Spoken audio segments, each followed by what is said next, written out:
En la Cuba colonial de 1850 se contaba en susurros el secreto más oscuro del coronel Gaspar de la Serna. Obligaba a sus propias nueras a compartir su lecho, humillando a sus hijos frente a toda la familia.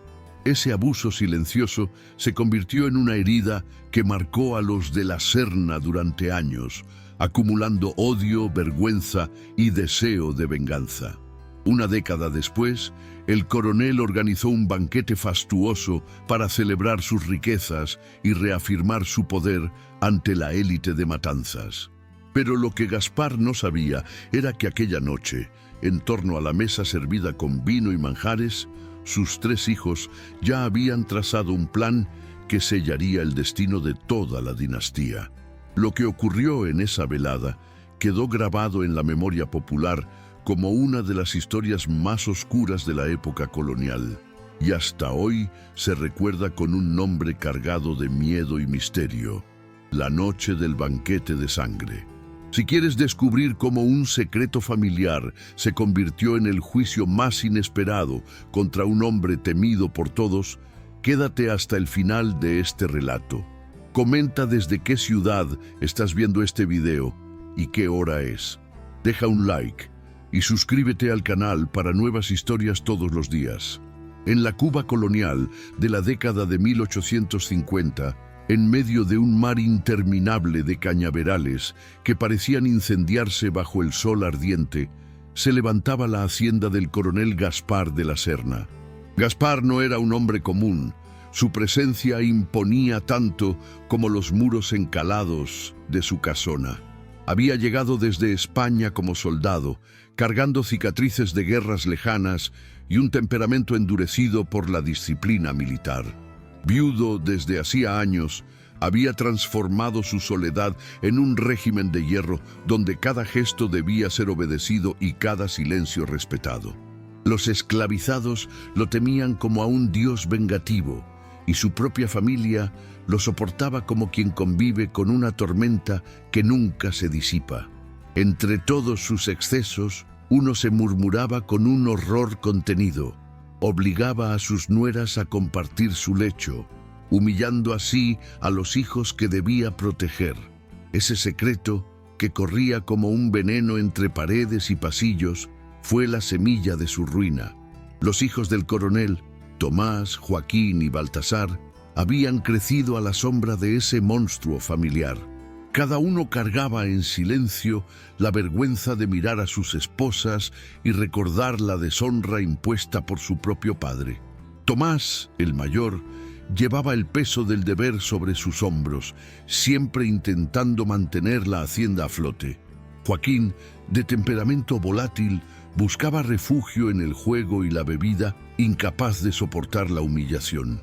Baltasar, el menor, era un joven de espíritu sensible cuya mirada parecía siempre perdida, como si intentara escapar de la realidad en la que estaba atrapado.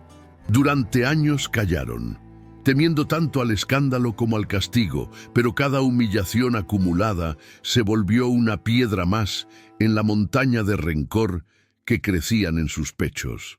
Hasta que, finalmente, decidieron que el banquete de gloria de su padre sería la ocasión para poner fin a su reinado. Bajo el calor sofocante de Matanzas, el coronel Gaspar de la Serna preparaba lo que sería el banquete más fastuoso de su vida. Era 1854 y la zafra había batido récords, llenando sus arcas de monedas de plata y oro que guardaba en cofres bajo llave. El hombre se regocijaba con la idea de reunir a la élite criolla y a los comerciantes españoles en su salón principal, adornado con lámparas de cristal que había traído desde Cádiz, y tapices franceses que presumía como si fueran trofeos de guerra. En su mente, aquella noche serviría para consolidar su figura como el patriarca indiscutible de la región, aquel cuyo poder trascendía la plantación y alcanzaba a la propia iglesia. Para Gaspar, la vida era un escenario donde todos debían interpretar papeles de obediencia y admiración hacia él. Jamás sospechó que entre los manteles de lino blanco y las copas de cristal estaba gestándose su propia condena. La arrogancia lo cegaba. Creía que ni el odio de sus hijos podía desafiarlo.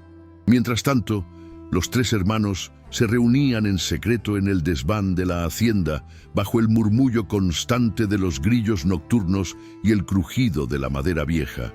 Allí, con las manos temblorosas y las palabras entrecortadas, discutieron cómo llevar a cabo un acto que era tanto un crimen como una liberación. Tomás proponía el veneno, porque era silencioso y definitivo. Joaquín insistía en que debía hacerse frente a frente con una espada para que el padre sintiera el filo de la traición. Baltasar, más joven y asustado, apenas lograba asentir, pero en su mirada brillaba una determinación frágil, nacida del cansancio de ver a su esposa doblegada por la infamia.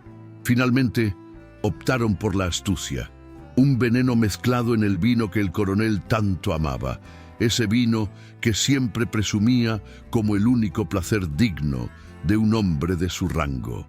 Con esa decisión sellaron un pacto silencioso que los uniría para siempre, no como herederos de una dinastía, sino como verdugos de su propio padre. La tarde del banquete amaneció con un cielo encapotado, como si hasta las nubes presintieran el destino que aguardaba al coronel. Los preparativos comenzaron desde temprano. Los esclavizados corrían de un lado a otro, cargando bandejas de plata, puliendo copas y extendiendo manteles que parecían nunca acabar. El aroma del azúcar derretida se mezclaba con especias traídas de ultramar, creando un aire festivo que contrastaba con la tensión que pesaba sobre los tres hermanos. Tomás, con el ceño fruncido, supervisaba cada detalle del servicio para asegurarse de que nada llamara la atención. Joaquín, nervioso, bebía tragos de ron antes de la llegada de los invitados, temiendo que el temblor de sus manos lo delatara. Baltasar se refugió en la capilla de la hacienda, rezando en silencio no por el alma de su padre, sino por la suya propia, como si quisiera convencer a Dios de que lo que estaban a punto de hacer era justicia y no pecado. Aquella mezcla de lujo y angustia impregnaba cada rincón de la casa, como un telón que se alzaba para una tragedia inevitable. Cuando los carruajes comenzaron a llegar, el salón se iluminó con vestidos de seda y chaquetas bordadas en oro. Los comerciantes españoles hablaban en voz alta, presumiendo negocios, mientras las damas cubanas murmuraban sobre rumores de La Habana. El coronel apareció entonces en la escalera principal, vestido con un uniforme militar que ya no representaba cargo alguno, pero que él lucía como un estandarte de autoridad. Su voz retumbó en el salón cuando dio la bienvenida, y su sonrisa, rígida y orgullosa, ocultaba el veneno que pronto correría por sus venas. Los músicos afinaban violines y guitarras, llenando el aire con acordes alegres, pero para Tomás, Joaquín y Baltasar, cada nota sonaba como un reloj que descontaba los segundos hacia el final. Nadie en aquel salón, salvo ellos, sabía que esa velada, planeada para glorificar al coronel, sería recordada como la más oscura de la historia familiar.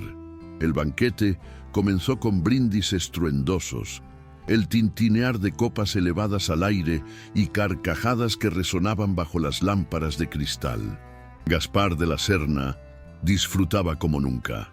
Hablaba de sus hazañas en la península, exagerando cada recuerdo, y se jactaba de haber convertido la hacienda en una de las más prósperas de toda Matanzas.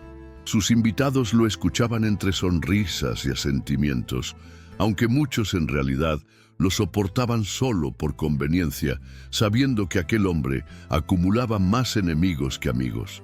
Entre plato y plato, Gaspar alzaba su copa de vino tinto, ese que guardaba en barricas importadas de Jerez, convencido de que nadie en Cuba podía beber algo mejor. Fue precisamente en ese vino donde Tomás había ordenado verter las gotas invisibles que pronto derrumbarían a su padre. Los hermanos se miraban de reojo, intentando disimular la ansiedad, pero sentían que cada sorbo del coronel los acercaba al punto sin retorno. Joaquín, con el rostro enrojecido por el alcohol y la tensión, apenas podía contener las manos que temblaban bajo la mesa. Su esposa, Clara, lo observaba con una mezcla de miedo y sospecha. No comprendía del todo qué se estaba gestando, pero intuía que esa noche marcaría un antes y un después. Baltasar, en cambio, se mantenía en silencio, clavando la vista en su plato como si pudiera desaparecer entre los manteles. En su interior, una voz le gritaba que aún había tiempo de detenerlo todo, de derramar las copas y frustrar el plan, pero la sombra de su padre se erguía tan pesada sobre él que cualquier intento de resistencia parecía inútil. Gaspar, altivo, no percibía nada. Seguía hablando de disciplina, de obediencia, de la sangre que había derramado en nombre del imperio, mientras el veneno se mezclaba con sus palabras. El salón entero parecía respirar al compás de esa tensión invisible, como si cada invitado, sin saberlo, estuviera participando en un teatro macabro del que no habría marcha atrás. Gaspar levantó su copa por tercera vez y exigió silencio en la sala. Con voz engolada, comenzó un discurso que había ensayado mentalmente durante semanas. Habló del sacrificio, de la necesidad de imponer orden en tiempos de incertidumbre y de cómo la disciplina era la única llave para la prosperidad. Mientras hablaba, sus ojos se detenían en las nueras, como si quisiera recordarles, frente a todos, quién tenía el poder último en aquella casa. Fue un instante incómodo, apenas perceptible para algunos invitados, pero que hizo que Tomás apretara los puños bajo la mesa. Nadie se atrevió a interrumpirlo. Los criollos asentían con sonrisas forzadas y los músicos habían bajado el tono de sus instrumentos, como si la propia música temiera competir con la arrogancia del coronel. A cada sorbo que daba al vino, el veneno comenzaba a infiltrarse en su cuerpo, aunque aún nadie podía notarlo. De pronto, mientras levantaba la voz para exaltar la gloria de España, Gaspar sintió un leve ardor en la garganta. Se llevó la mano al cuello, carraspeó y con un gesto brusco intentó disimularlo. Los invitados lo miraron confundidos, pensando que era solo un exceso de vino. Pero Joaquín, que conocía cada detalle del plan, supo en ese instante que el veneno había empezado a hacer efecto. El coronel tomó otro sorbo, tercamente, como si negarse a beber fuera un signo de debilidad, y su rostro enrojeció más de lo habitual. Una gota de sudor le recorrió la frente y sus labios comenzaron a perder color. Clara, la esposa de Joaquín, clavó los ojos en su suegro con un pavor silencioso. Comprendía de golpe que lo que estaba sucediendo no era un accidente, sino una sentencia cuidadosamente planeada. La tensión en el salón se volvió tan densa que hasta el murmullo de las velas parecía un presagio de lo inevitable. El silencio cayó de golpe cuando el coronel dejó escapar una tos ronca que hizo vibrar las copas sobre la mesa. Intentó recomponerse, pero sus manos temblaban mientras sujetaba el cáliz de cristal, y el vino se derramó dejando manchas oscuras sobre el mantel blanco. Algunos invitados se levantaron alarmados, preguntando si necesitaba aire, pero Gaspar los apartó con un gesto brusco, aferrado a la idea de no mostrarse débil. Sus ojos se nublaban, la respiración se volvía irregular y su altivez empezaba a resquebrajarse frente a todos. Fue entonces cuando Tomás, con un gesto calculado, permaneció inmóvil. Había esperado ese momento durante años, y aunque el corazón le golpeaba el pecho con fuerza, sabía que no debía intervenir. La máscara de poder de su padre se agrietaba al fin, frente a la misma sociedad que él había usado como escudo de su tiranía. Gaspar intentó hablar, quiso continuar con su discurso, pero de su boca apenas salieron palabras entrecortadas, ahogadas por el temblor que lo recorría. El murmullo creció entre los invitados. Algunos se miraban con sospecha, otros empezaban a retroceder como si presenciar aquello fuera un sacrilegio. Baltasar, con los labios mordidos hasta sangrar, sintió que sus manos sudaban como si ardieran. Una parte de él deseaba levantarse, gritar que lo auxiliaran, pero la sombra del recuerdo de su esposa entrando a regañadientes en la habitación de Gaspar lo paralizó. Joaquín, por el contrario, observaba con los ojos vidriosos, casi hipnotizado por la escena. Para él no era solo la caída de un padre, sino la destrucción de un verdugo. Los violines, que aún intentaban llenar el aire, quedaron silenciados de golpe cuando el coronel, tambaleante, cayó sobre la mesa derribando platos y cubiertos en un estrépito que congeló cada aliento del salón. El cuerpo del coronel quedó tendido sobre el mantel como un muñeco roto, con los ojos abiertos de par en par, incapaces de aceptar lo que estaba sucediendo. Un hilo de vino corría por la comisura de sus labios, mezclado con espuma blanquecina, mientras su uniforme se manchaba con la salsa de los platos derramados. Nadie se atrevía a tocarlo. Los invitados, que minutos antes reían y aplaudían sus anécdotas, ahora se miraban unos a otros con miedo, como si hubieran presenciado la caída de un gigante maldito. El salón entero parecía contagiado de un silencio espeso, solo interrumpido por el jadeo desesperado del coronel que luchaba por un último aliento. Tomás observó la escena con una mezcla de satisfacción y desgarro. Era su padre, sí, pero también era el verdugo de toda su familia. Y en ese contraste brutal, supo que no había marcha atrás. El pacto estaba cumplido. Algunos criados corrieron en busca de ayuda, mientras las damas llevaban pañuelos a la boca para ocultar sus gritos ahogados. Los músicos dejaron sus instrumentos a un lado, incapaces de sostener el clima festivo ante aquel espanto. Baltasar, con el rostro pálido, se aferró al borde de la mesa para no caer, sintiendo que las piernas le fallaban. Joaquín, en cambio, permaneció de pie, con los ojos fijos en el cadáver que se desmoronaba ante ellos, como si quisiera grabar cada segundo en su memoria. Una de las nueras, Inés, rompió a llorar con un llanto áspero, mezcla de miedo y liberación, y su voz retumbó en el salón vacío de música. Los invitados comenzaron a dispersarse, murmurando con prisa, convencidos de que lo que habían presenciado sería recordado como una mancha eterna en la historia de los de la Serna. Nadie quería quedar vinculado a lo que en susurros ya empezaban a llamar la cena maldita.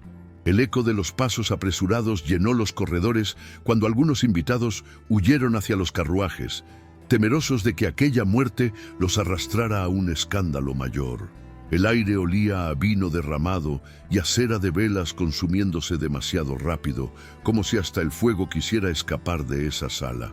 Tomás, intentando mantener la compostura, dio órdenes secas a los criados para que retiraran el cuerpo, pero ninguno se atrevió a acercarse. La imagen del coronel, inmóvil con la boca entreabierta y los ojos congelados en un gesto de incredulidad, provocaba tanto terror como repulsión. Inés, todavía llorando, agarró la mano de su esposo Joaquín y susurró que todo terminaría en desgracia, que no había forma de ocultar semejante acto. Pero Joaquín, con la mandíbula apretada, respondió apenas con un silencio cargado de rencor. Para él, la desgracia ya había comenzado años atrás, y aquella noche era simplemente el desenlace. Baltasar, el más joven, fue el primero en quebrarse. Se apartó del salón, corriendo hacia el patio, donde vomitó bajo la sombra de un naranjo. El ruido de su arcada resonó como una confesión involuntaria, y algunos criados que lo vieron comprendieron demasiado. En su rostro se mezclaban lágrimas y sudor, como si el veneno no hubiera estado en la copa de Gaspar, sino en su propia conciencia. Desde el interior de la casa, las voces crecían en un murmullo ensordecedor. Rumores, especulaciones, acusaciones veladas. Nadie sabía exactamente qué había pasado, pero todos intuían la verdad. Las miradas se clavaban en los hijos, que se mantenían rígidos, cada uno atrapado en un silencio que gritaba más fuerte que cualquier palabra. Afuera, La noche caía sobre Matanzas con un viento seco que arrastraba hojas y polvo, como si la naturaleza misma quisiera enterrar aquel secreto antes de que llegara al amanecer. El cadáver del coronel fue finalmente trasladado a un cuarto contiguo, donde lo depositaron sobre una mesa de madera cubierta apenas con una manta áspera. La habitación, iluminada por una sola vela, parecía un escenario lúgubre que contrastaba con la opulencia del salón principal. Tomás se quedó observando el cuerpo inmóvil de su padre y por primera vez notó lo pequeño que se veía sin uniforme ni voz de mando. Esa figura que durante toda su vida había representado miedo y control, ahora no era más que un cuerpo rígido, un cascarón vacío. Sintió un extraño vacío. No era triunfo ni alivio, sino una especie de desolación, como si hubiera cortado una cadena solo para descubrir que llevaba otra más pesada encima. Afuera, las voces seguían corriendo. Los invitados que aún no se habían marchado discutían si debían regresar a La Habana esa misma noche, temiendo quedar implicados en lo que ya sonaba a crimen. Joaquín entró en la sala poco después, todavía con el rostro encendido por el alcohol y la tensión. Se inclinó sobre el cadáver y murmuró unas palabras apenas audibles, algo entre insulto y despedida. Luego se volvió hacia su hermano mayor con una mirada cargada de reproches. «Esto no va a quedar en silencio», dijo, como si ya pudiera escuchar el eco de los rumores expandiéndose por los cafetines y plazas. Baltasar, que había regresado con el rostro lívido, se dejó caer en una silla y ocultó la cara entre las manos. Apenas tenía 20 años y ya sentía que su vida se había quebrado de un modo irreparable. La imagen de su padre cayendo sobre la mesa lo perseguía incluso con los ojos cerrados, y un nudo en la garganta le impedía respirar con calma. En ese cuarto sofocante, los tres hermanos comprendieron que la muerte del coronel no era un final, sino el principio de un infierno aún mayor. La noticia se propagó más rápido de lo que los hermanos habían imaginado. Esa misma noche, un cochero que había estado esperando en la entrada de la hacienda llevó la versión distorsionada de los hechos hasta la plaza de Matanzas. Allí, en las tabernas donde el ron nunca faltaba, se empezó a hablar de la caída del coronel de la Serna en su propio banquete. Unos decían que había sido un castigo divino por los abusos cometidos, otros aseguraban que sus propios hijos lo habían traicionado como a un rey maldito. La historia creció con cada boca que la repetía, añadiendo detalles inventados, que había gritado maldiciones en su último aliento, que la mesa se había incendiado sola, que hasta los músicos habían huido despavoridos. Para cuando amaneció, la noticia ya había llegado a oídos de comerciantes en camino a La Habana, y el rumor se convirtió en escándalo. En la hacienda, los hermanos intentaban controlar el caos. Tomás ordenó que nadie saliera ni entrara sin su permiso, pero sus órdenes eran tan frágiles como su propia calma. Joaquín bebía sin parar, como si el ron pudiera borrar la imagen del rostro convulsionado de su padre, y cada trago lo volvía más imprudente. Baltasar, incapaz de dormir, caminaba por los pasillos como un fantasma, escuchando en cada rincón el eco del banquete interrumpido. Las nueras, por su parte, vivían un torbellino de emociones.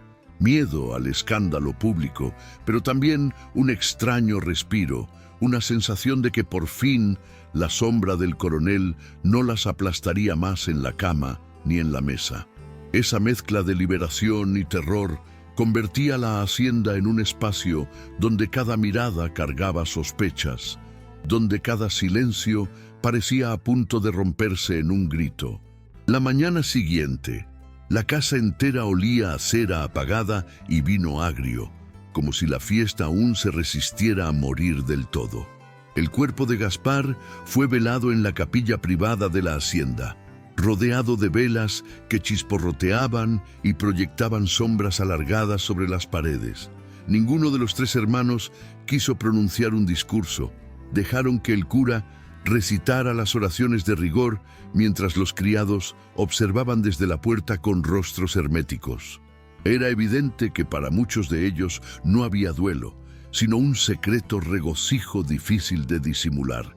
Tomás mantenía el gesto duro, sin lágrimas, mientras Joaquín ni siquiera se presentó a la ceremonia, prefiriendo perderse en la bodega. Baltasar sí asistió, aunque apenas pudo sostenerse en pie. Cada palabra del cura le caía como un peso sobre el pecho, recordándole que no había redención posible. Los rumores no tardaron en llegar hasta las autoridades locales. Un emisario del gobernador de Matanzas apareció 2 días después, con uniforme impecable y una pluma lista para registrar cada testimonio. Preguntó a los invitados que aún permanecían en la ciudad, y aunque todos fingieron desconocer lo ocurrido, la versión del envenenamiento ya estaba demasiado extendida.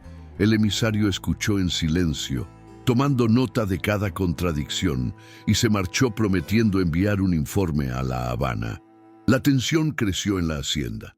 Las nueras temían represalias, los criados cuchicheaban sobre posibles arrestos, y hasta los comerciantes dejaron de enviar provisiones, temerosos de quedar asociados al apellido de la Serna.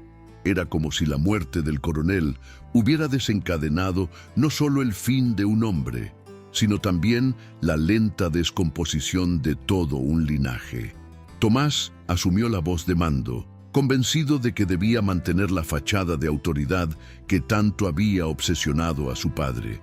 Convocó a los capataces y les ordenó continuar con la zafra como si nada hubiera ocurrido, repitiendo las mismas frases de disciplina que había escuchado desde niño.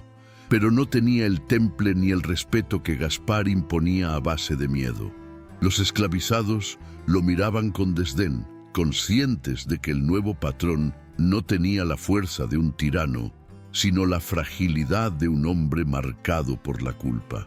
Cada día que pasaba, más manos desaparecían en la plantación, fugas silenciosas hacia los montes o hacia otros ingenios donde corría el rumor de que podían hallar un trato menos brutal. La hacienda, que había sido un símbolo de prosperidad, empezó a agrietarse desde sus cimientos, no por falta de caña, sino por la ausencia de obediencia. Joaquín, incapaz de soportar el peso de la intriga y los cuchicheos, se entregó por completo al juego. Viajaba con frecuencia a La Habana, donde gastaba fortunas en mesas de naipes y compañías dudosas. Su nombre aparecía en las conversaciones de las tabernas como el del hijo descarriado, del coronel muerto envenenado. Cada deuda que acumulaba se convertía en un nuevo clavo sobre el ataúd de la reputación familiar. Baltasar, por su parte, se volvió un espectro dentro de la casa. Se encerraba en su habitación durante días, escribiendo cartas que nunca enviaba, llorando en silencio como si buscara una confesión imposible. Su juventud, que podría haberlo llevado a recomenzar lejos de aquel lugar, quedó atrapada en la sombra del crimen compartido. La familia, unida a una sola noche para cometer el acto final contra su padre, empezaba ahora a resquebrajarse bajo el peso insoportable de las consecuencias. El eco del banquete maldito no tardó en convertirse en leyenda popular. En las calles de Matanzas, los niños repetían historias sobre un coronel castigado por los cielos, y en los cafetines se murmuraba que su espíritu rondaba los campos de caña, buscando a quien continuara con su imperio de hierro. Los criados de la hacienda, aprovechando la confusión, comenzaron a esparcir versiones cada vez más elaboradas. Decían que las copas tintineaban solas en el salón vacío, que las velas se apagaban con un suspiro invisible, que en las madrugadas podía escucharse el discurso interrumpido del coronel como un eco atrapado en los muros.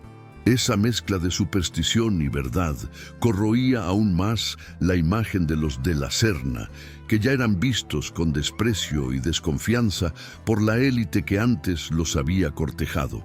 Lo que debía ser un clan respetado se convirtió en un apellido maldito.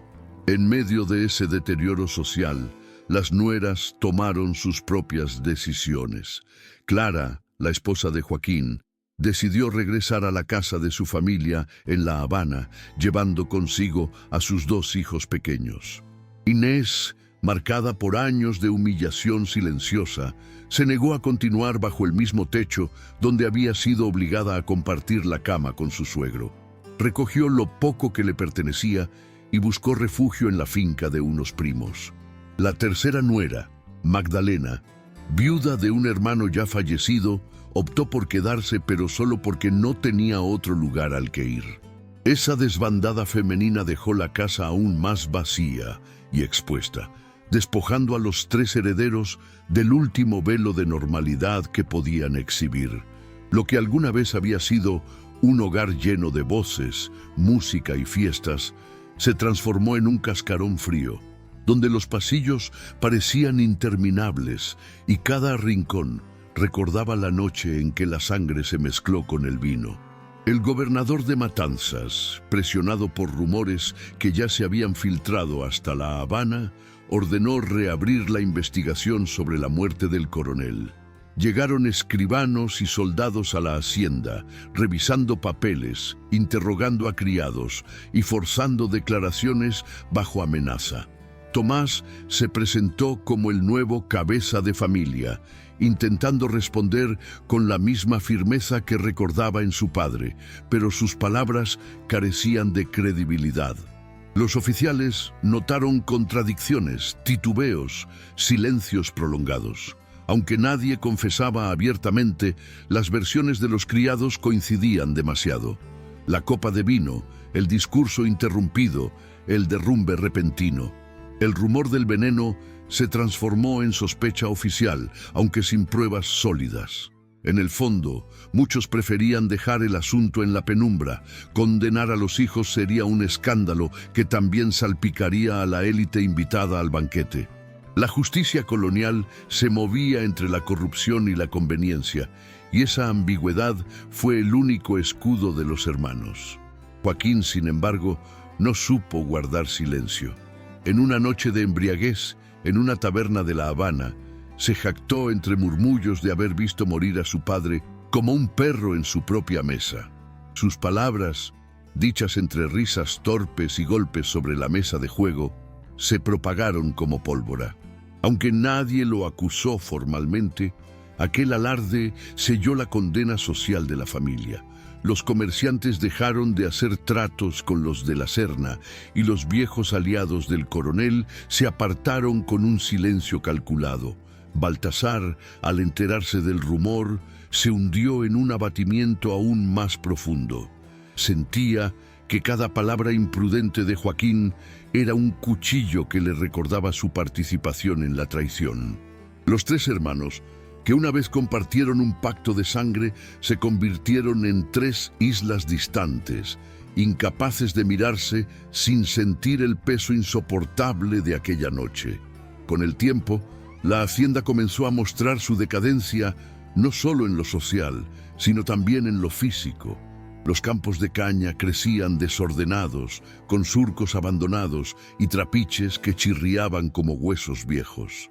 El gran salón, escenario del banquete maldito, quedó cerrado por decisión de Tomás. Decía que era por respeto, pero en realidad nadie soportaba entrar allí sin escuchar en la mente el estrépito de copas rotas y el discurso ahogado de su padre. Las lámparas de cristal se llenaron de polvo, las alfombras francesas se ajaron, y los retratos familiares enmarcados en oro parecían mirarlos con reproche desde las paredes. La casa, que había sido un emblema de ostentación, se convirtió en un recordatorio sombrío de que la riqueza sin honra se pudre más rápido que la madera mojada. En las noches, el rumor de apariciones se extendió como un fuego lento. Criados juraban haber visto la silueta del coronel caminando por los corredores, arrastrando una copa en la mano y murmurando palabras ininteligibles. Otros aseguraban escuchar el sonido metálico de espuelas en la escalera principal, aunque nadie llevaba botas militares desde su muerte. Esa atmósfera sobrenatural ahuyentaba a los pocos trabajadores que quedaban, acelerando aún más la ruina del ingenio. Baltasar, que ya vivía consumido por la culpa, empezó a creer en esas historias. Decía que el espíritu de su padre lo buscaba no para castigarlo, sino para recordarle que jamás podría escapar de su sombra. Su delirio se transformó en enfermedad y los médicos lo diagnosticaron con una melancolía incurable.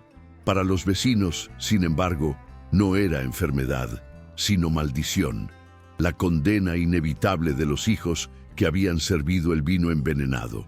Tomás, obstinado en sostener lo poco que quedaba de la hacienda, buscó alianzas con comerciantes de Cárdenas y de La Habana. Ofrecía caña a precios ridículos, hipotecaba tierras y hasta intentó vender caballos de cría que habían sido orgullo del coronel. Pero ninguno de esos esfuerzos logró revertir la ruina. La fama de la familia maldita los precedía en cada negociación y los socios preferían evitar quedar asociados a un apellido que olía a escándalo. En las reuniones, Tomás hablaba con la misma rigidez que había aprendido de su padre, pero lo hacía sin el respeto que Gaspar inspiraba a la fuerza. Su voz sonaba hueca, como una copia mal hecha de un original ya desaparecido. Esa frustración lo fue endureciendo hasta el punto de convertirse en un hombre solitario, más preocupado por mantener la fachada que por construir un futuro real. Mientras tanto, Joaquín se hundía en una espiral sin fondo. Perdía fortunas en las casas de juego de La Habana y regresaba a Matanzas solo para exigir más dinero, vendiendo poco a poco los muebles y reliquias de la casona. Llegó incluso a desprenderse de la biblioteca del coronel, una colección de volúmenes raros que habían llegado en barcos desde Cádiz. Esa venta fue vista como la humillación final. Los criados decían que el espíritu de Gaspar vagaba enfurecido porque hasta sus libros habían sido profanados. Joaquín, sin embargo, no mostraba remordimiento. Se reía de esas supersticiones mientras lanzaba los dados sobre la mesa. Pero en el fondo, la adicción era un modo de anestesiar su propia memoria. Cada vez que cerraba los ojos, veía a su padre desplomándose, escuchaba los gritos ahogados de las damas y el tintinear de las copas quebrándose en el suelo. El juego era su única manera de silenciar ese eco insoportable. Baltasar, cada vez más debilitado, se convirtió en el reflejo más doloroso de la tragedia. Pasaba horas en los corredores vacíos, murmurando oraciones que nadie entendía, con un rosario siempre entre los dedos. Sus cartas, nunca enviadas, se apilaban en un escritorio de caoba. Confesiones dirigidas a un Dios que parecía sordo. Relatos donde describía con detalle el instante en que su padre cayó sobre la mesa. Escribía y reescribía la misma escena como si quisiera expulsarla de su mente, pero al contrario, cada palabra lo hundía más en la culpa. Su piel se volvió pálida, su cuerpo delgado, y los médicos decían que no llegaría a ver la próxima zafra. Cuando finalmente murió, con apenas 26 años, muchos en Matanzas lo consideraron la primera víctima verdadera del banquete de sangre. No por el veneno, sino por el peso insoportable del recuerdo. La muerte de Baltasar profundizó las grietas entre Tomás y Joaquín. El mayor culpaba al segundo por su irresponsabilidad, convencido de que sus excesos habían acelerado la ruina de la familia. Joaquín, en respuesta, lo acusaba de ser un hipócrita. «Tú diste la orden del veneno, no yo», le gritaba en medio de discusiones que terminaban en golpes y portazos. La casona, antes llena de banquetes y visitas, se convirtió en un campo de batalla entre dos hermanos que ya no compartían más que reproches. Los criados, cansados de servir a una familia que se devoraba a sí misma, fueron abandonando uno a uno la hacienda. Algunos se marcharon a ingenios cercanos, otros aprovecharon la confusión para huir hacia los montes.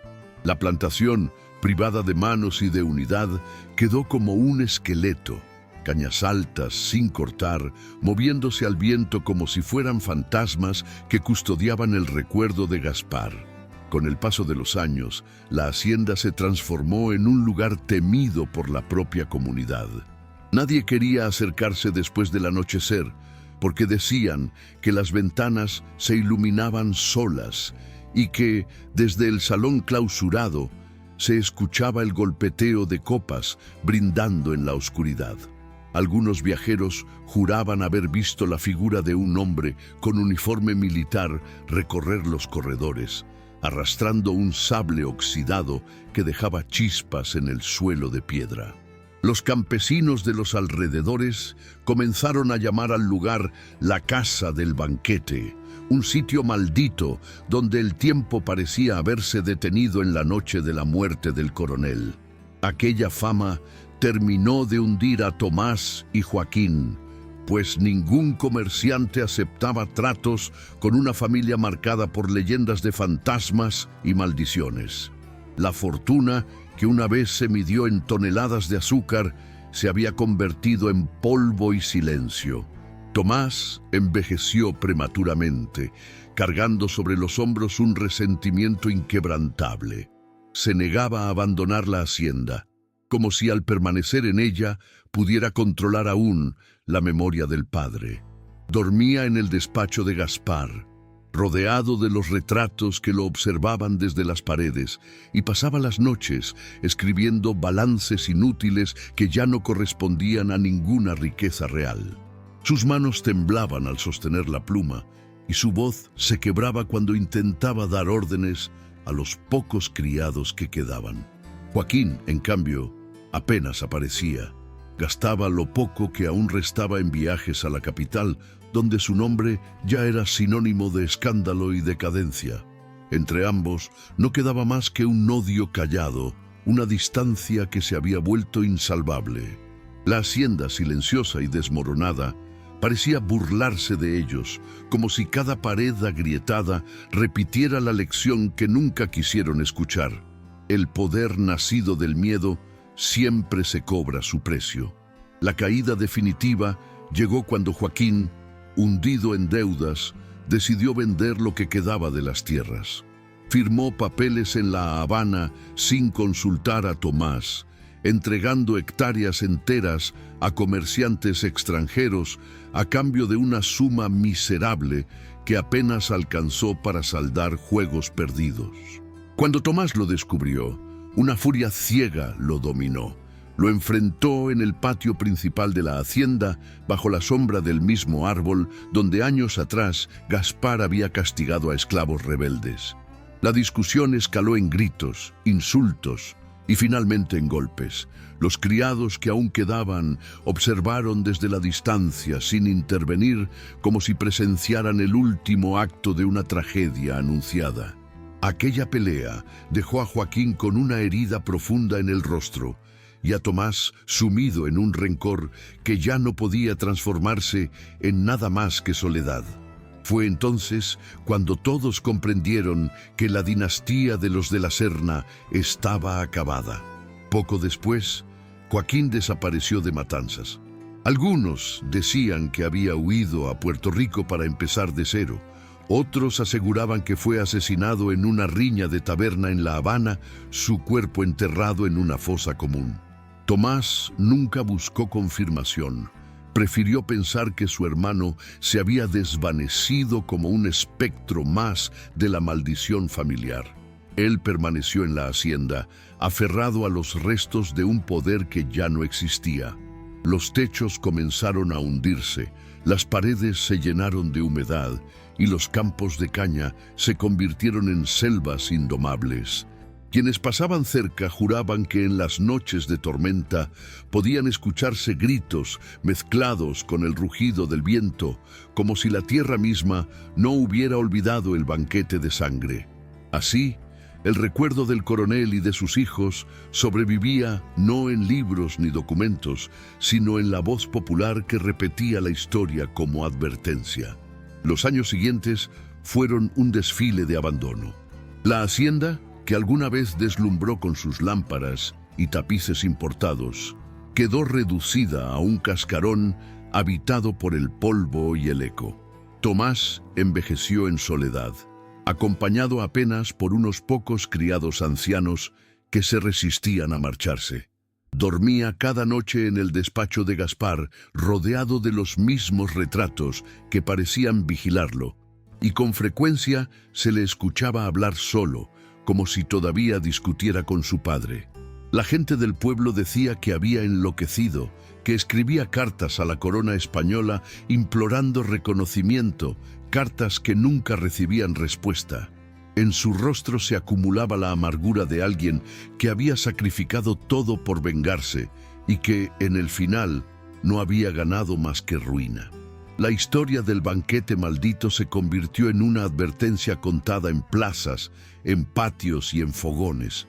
Los abuelos la relataban a los niños para enseñarles que la ambición y el abuso siempre terminaban por destruir a quienes los ejercen.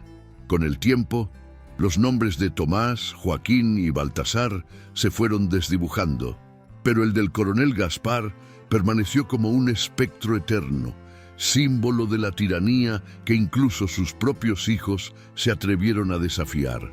Algunos decían que aún se le podía ver en las noches de luna llena, sentado a la cabecera de una mesa invisible, esperando el brindis que nunca llegaba. La hacienda, convertida en ruina y maleza, era visitada por curiosos que aseguraban escuchar el choque de copas en la oscuridad. Así, la noche del banquete de sangre dejó de ser un simple episodio familiar para convertirse en una leyenda de todo un pueblo, un recordatorio de que el poder basado en el miedo siempre acaba ahogado en su propio veneno. Con los años, la ruina de la hacienda de la Serna se volvió parte del paisaje, como una herida abierta en medio de los cañaverales. Los techos hundidos y los muros carcomidos por la humedad eran visitados solo por curiosos y supersticiosos. Algunos entraban para comprobar si los fantasmas eran reales, otros para robar pedazos de madera o hierro viejo que aún quedaban. Pero todos coincidían en lo mismo. Al cruzar el umbral del salón principal, un frío extraño recorría la espalda, como si el aire mismo conservara el último aliento del coronel. Nadie podía permanecer mucho tiempo allí sin escuchar el rumor de copas que chocaban en la distancia, seguido del estrépito de un cuerpo desplomándose. Para la gente del pueblo no cabía duda, la casa estaba maldita y el castigo de Gaspar se perpetuaba en esas paredes. En Matanzas, los ancianos continuaban transmitiendo la historia como si fuera parte de la memoria colectiva. Decían que la noche del banquete de sangre no había sido solo un ajuste de cuentas familiar, sino un mensaje para toda una generación, que los abusos, tarde o temprano, vuelven como un juicio inevitable. Las familias ricas evitaban mencionar el apellido de la Serna, temerosas de asociarse a un legado de traición y desgracia. Sin embargo, entre los esclavizados y sus descendientes, la historia circulaba con otro matiz, como un símbolo de que incluso los poderosos podían caer y que la justicia, aunque disfrazada de tragedia, podía alcanzarlos. De esa forma, lo que había comenzado como un secreto vergonzoso se convirtió en leyenda, un relato contado bajo estrellas y fogatas, donde la sombra del coronel se mezclaba con la esperanza de un futuro distinto. Décadas más tarde, cuando ya nadie recordaba con claridad los rostros de Tomás, Joaquín o Baltasar, la hacienda era apenas un esqueleto de piedra cubierto de maleza. Un viajero inglés que recorría Cuba en busca de historias escribió en su diario que en Matanzas se hablaba de un banquete maldito, de un coronel caído por sus propios hijos y de una mesa que nunca dejó de estar servida en la memoria del pueblo. Ese testimonio, llevado luego a Europa, convirtió la tragedia de los de la Serna en una anécdota curiosa en salones lejanos. Pero para los lugareños, la herida seguía abierta. Cada vez que alguien pasaba junto a las ruinas, juraba escuchar el sonido de una copa que se estrellaba contra el suelo. La leyenda había trascendido al tiempo, mezclando historia y superstición en un relato imposible de borrar. Así, la noche del banquete de sangre quedó inscrita en la memoria colectiva no solo como el final de un hombre, sino como la caída de una dinastía levantada sobre el abuso y la humillación. El coronel Gaspar de la Serna, que quiso ser recordado como un patriarca indomable, terminó convertido en un fantasma condenado a repetir eternamente su última cena.